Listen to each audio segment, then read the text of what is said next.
안녕하세요, 제이제입니다. 오늘은 호감 가는 이성에게 하는 무의식적 행동 8가지에 대해서 말씀드려 볼게요. 구독과 좋아요, 알림 설정까지 해주실 거죠?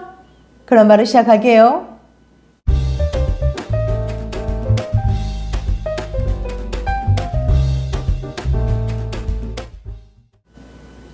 말은 꾸며내기 쉽지만 표정이나 몸짓 같은 보디랭귀지는 감춰진 속마음을 드러내기도 합니다. 보디랭귀지가 때론 더 많은 의미를 내포하기도 하죠. 사람의 감정은 자신도 모르게 겉으로 드러납니다. 우리가 무의식적으로 하는 표정이나 몸짓은 많은 의미를 담고 있는데요. 따라서 보디랭귀지에 숨어있는 의미를 파악하면 상대방의 감정을 알아낼 수도 있습니다. 긴장할 때 식은땀을 흘리거나 거짓말을 할 때 상대의 눈을 제대로 쳐다보지 못하는 것 등은 우리가 알고 있는 보디랭귀지인데요. 상대의 마음을 읽거나 혹은 자신을 더 잘 표현하기 위해서는 보디랭귀지에 대한 이해가 필요합니다. 특히 어떤 표정이나 몸짓에는 이성에 대한 호감이 담겨 있기도 한데요. 오늘은 미국의 건강 전문 포털 웹앤디에서 소개한 보디랭귀지에 담겨있는 의미를 구체적으로 알려드릴게요. 궁금하신 분들은 영상 끝까지 봐주세요. 호감 가는 이성에게 하는 무의식적 행동 8가지. 첫 번째, 입술 핥기. 그냥 배가 고플 때 별 생각 없이 입술을 핥기도 하지만 상대에게는 그것이 성적인 매력 어필로 느껴질 수도 있습니다. 실제로 자신이 좋아하는 사람을 떠올리거나 이야기할 때 입술을 핥으며 만족을 표현하기 때문이죠. 버클리 대학의 지안 곤자가 교수의 연구 결과 사람들은 상대를 어떻게 생각하느냐에 따라 몸짓으로 나타나는 행동이 달라졌는데요. 이성과 대화를 나누며 성적 매력을 많이 느꼈다고 대답한 사람들은 다음의 행동을 많이 했습니다.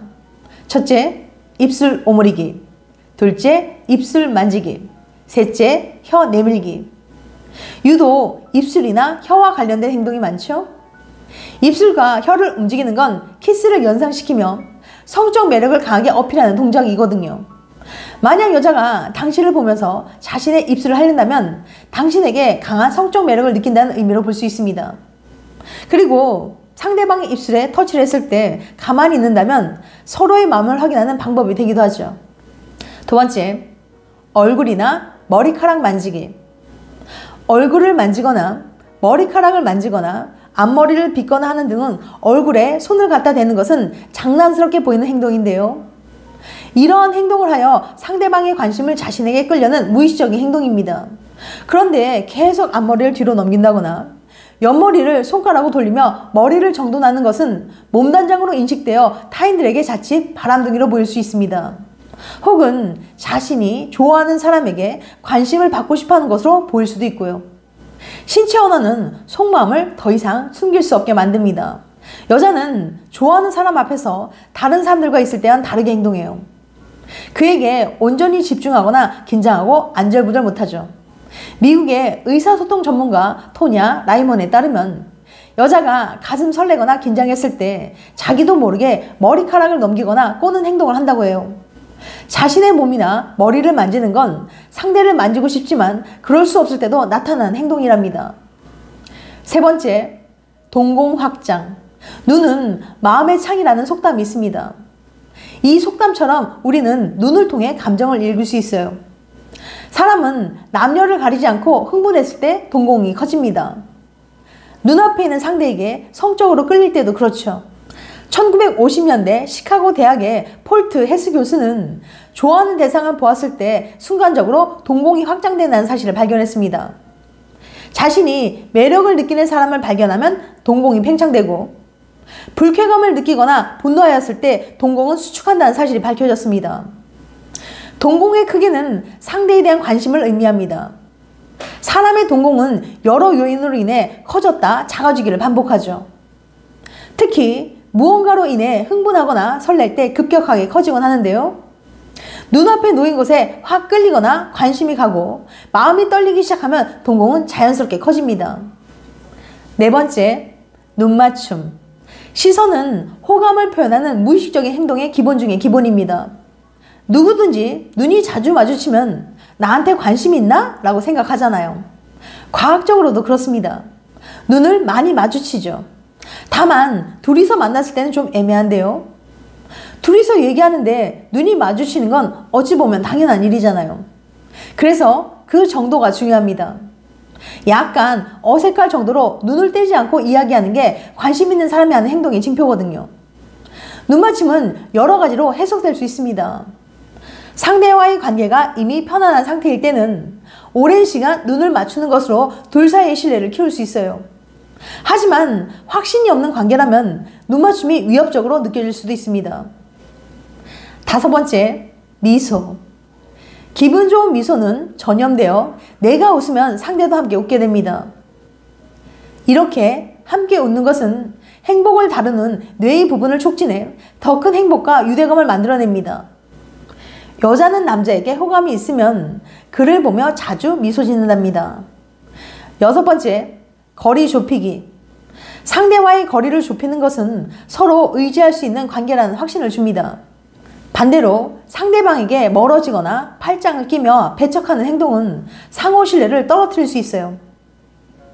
하지만 무조건 가까운 거리를 유지하는 것만이 좋은 것만은 아닙니다. 둘만의 관계를 고려하여 적절한 사적 공간과 거리를 존중해야 합니다.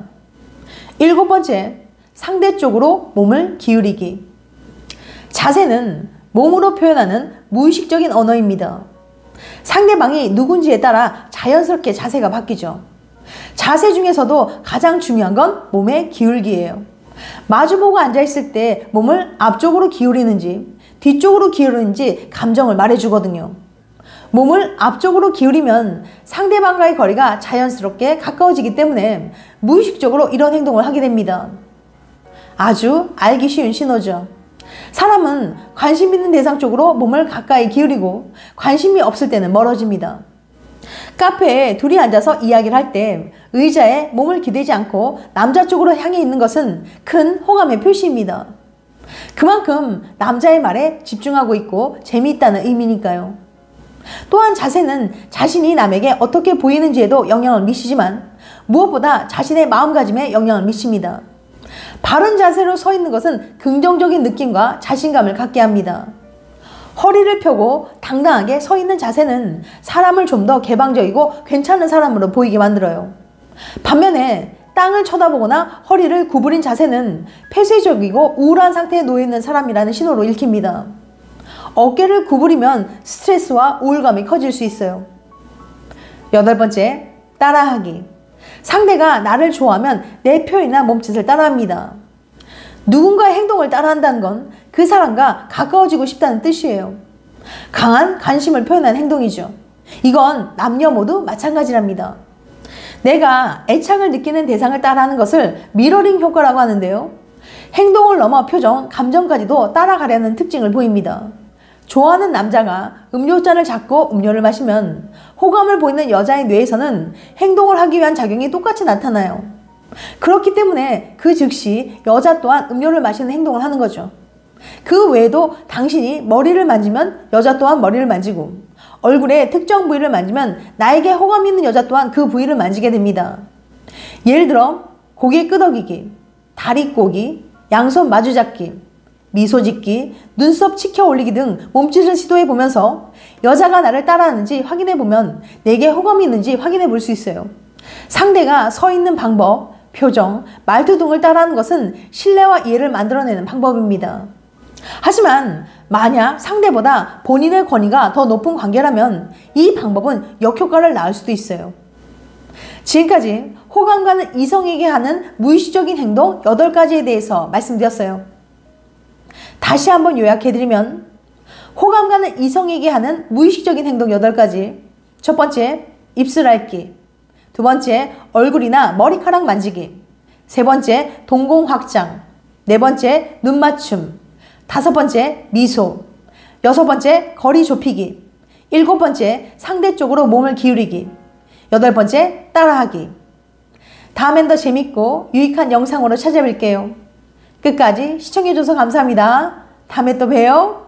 안녕.